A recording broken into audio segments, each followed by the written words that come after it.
जससी म आज उद्धत पुस्तकको 27 अध्याय पाठ गर्छु। यसैले छ याकुबको छल। जब इसाक वृद्ध भए र तिनका आँखा कमजोर भएर देख्न नसक्ने भए तब तिनले आफ्ना जेठो छोरा एसावलाई बोलाएर भने, ए मेरो छोरा। उनले तिनलाई जवाफ दिए, हजुर। तिनले भने, हेर म वृद्ध भए, मेरो मर्ने दिन कहिले आउँछ म भन्न सक्दिनँ। अब तेरा हतियारहरू अर्थात् तेरो ठाकुर र धनु लिएर मैदानमा जा र मेरो निम्ति शिकार मारेर स्वादिष्ट तरकारी बनाई म खाएर मेरो मृत्यु अघि म तँलाई आशिष दिऊ। इसाकले एसावसँग यसरी कुरा गर्दा रिबेकाले सुनिरहेकी थिइन्। जब एसाव मैदानमा शिकार मारेर ल्याउन गए तब रिबेकाले आफ्नो छोरा याकुबलाई भनिन्, हेर तेरो पिताले तेरो दाजु एसावसँग यसो भनेर कुरा गरिरहेको मैले सुने। शिकार मारेर म खाएँ र मेरो निम्ति स्वादिष्ट तरकारी तयार गर र म त्यो खाएर मेरो मृत्यु अघि प्रभुको सामुन्ने म तँलाई आशिष दिनेछु। यसकारण ए छोरा, मैले तँलाई भने बमोजिम मेरो कुरा मान। बथान गएर 2वटा असल पाठा लिएर आइज र तेरा बुवालाई मनपर्ने स्वादिष्ट तरकारी म बनाइदिऊ।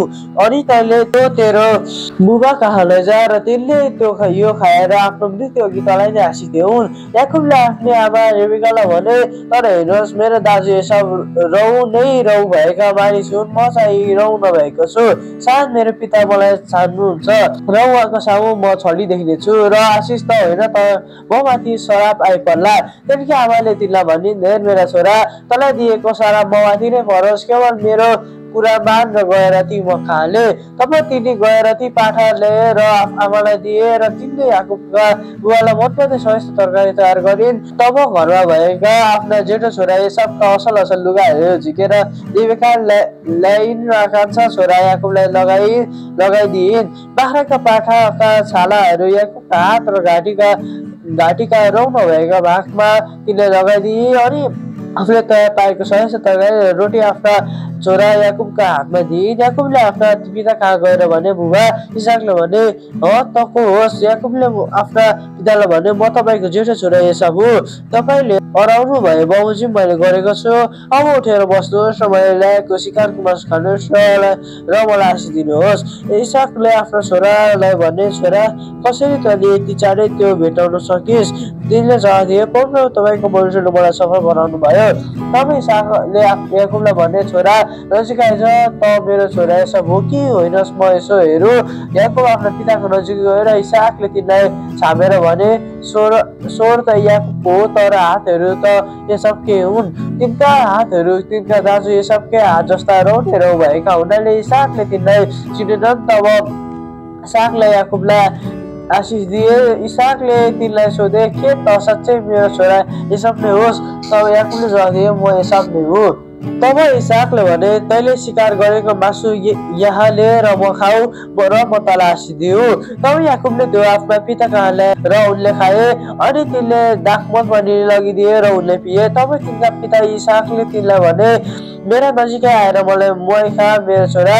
याकुब नजिक गएर आफ्ना पितालाई मोही खाए। अनि इसाकले तिनका लुगाहरूको गन्ध सुँघेर यसो भनी आशिष दिए, हे मेरो छोराको बासना परमप्रभुले आशिष दिनु भएको खेतको बासना जस्तै छ। परमेश्वरले तँलाई आकाशको शीतबाट र पृथ्वीको प्रचुरताबाट धेरै दाखमत र अन्न देऊन्। जाति जातिले तेरो सेवा गरून् र मानिसहरूले तँलाई दण्डवत गरून्। तेरा दाजुभाइहरूमाथि त्यो प्रभुत्व होस् र तेरी आमाकी छोराहरूले तँलाई दण्डवत गरून्। तँलाई सराप्नेहरू सबै श्रापित हुन् र तँलाई आशिष दिनेहरू सबै आशिष पाउन्। इसाकले आशिष दिइसक्ने बित्तिकै याकुब आफ्ना पिता इसाकको उपस्थितिबाट निस्केर गएका मात्र थिए। उनका दाजु एसाव शिकारबाट आइपुगे। उनले पनि स्वादिष्ट तरकारी तयार गरेर आफ्नो पिता कहाँ ल्याए र उनले आफ्नो पितालाई भने, बुबा, उठेर आफ्नो छोराले ल्याएको शिकार खानुहोस् र मलाई आशिष दिनुहोस्। उनका पिता इसाकले उनलाई सोधे, त चाहिँ को होस्? उनले उत्तर दिए, म तपाईँको जेठो छोरा एसाव हुँ। इसाक भयानकसँग काम गरेर भने, त्यसो भए त्यो को थियो जसले शिकार गरेर यहाँ म कहाँ ल्यायो र त आउन अघि नै मैले त्यो सबै खाएर त्यसलाई आशिष दिइसके हो? त्यो चाहिँ आशीर्वादी हुनेछ। जब एसावले आफ्नो पिता इसाकका यी कुरा सुने तब उनी अत्यन्तै विहवल भए, चर्कोसोले रोए र आफ्नो पितालाई भने, बुबा, मलाई पनि आशिष दिनुहोस्। तर इसाकले भने, तेरो भाइ छल गरेर आयो र तैँले पाउने आशिष लगिहाल्यो। एसावले भने, त्यसको नाम याकुब राखिएको के ठिकै होइन? किनभने त्यसले मलाई 2 पल्ट ठगिसक्यो। त्यसले मेरो ज्येष्ठ अधिकार हर्यो र अहिले मैले पाउने आशिष पनि लग्यो। उसले फेरि भने, के तपाईँले मेरो निम्ति एउटै आशिष पनि जोगेर राख्नु भएको छैन? इसाकले एसावलाई जवाफ दिए, हेर मैले त्यसलाई तेरो मालिक तुल्याइसके र त्यसका सबै दाजुभाइहरूलाई मैले त्यसका दास तुल्याइसके। अन्न र दाख मात्रै मैले त्यसलाई तृप्त पारेको छु। अब तेरो निम्ति म के गर्न सकु र छोरा? एसावले आफ्नो पितालाई भन्यो, तपाईँसित एउटै मात्र आशिष छ र मेरो बुबा, मलाई पनि त आशिष दिनुहोस्। अनि एसाव दाखको छाडेर रोए। तब उनका पिता इसाकले भने, हे तेरो बसोबास पृथ्वीको प्रशस्तपनाबाट बाहिरै हुनेछ र आकाशको शीतबाट बाहिर। तैँले आफ्नो तरवारको बलले जीविका चलाउनेछस् र तैँले तेरो भाइको सेवा गर्नेछस्। तर त व्याकुल भएपछि तैँले त्यसको जुवा तेरो काँधमा हल्लाएर भक्याउनेछस्। आफ्ना पिताले याकुबलाई दिएको त्यस आशिषले गर्दा एसावले तिनीसँग दुश्मनी गर्न लागे र एसावले मनमा भने, मेरो पिताको मर्ने बेला नजिक आइपुगेको छ, त्यसपछि म मेरो भाइ याकुबलाई मार्नेछु। तर तिनका जेठा छोरा एसावले यो कुरा रिबेका कहाँ पुग्यो। यसकारण रिबेकाले आफ्नो कान्छा छोरा याकुबलाई बोलाएर भनिन्, हेर तेरो दाजु एसावले तँलाई मार्ने विचार गरेर आफ्नो चित्त बुझाएको छ।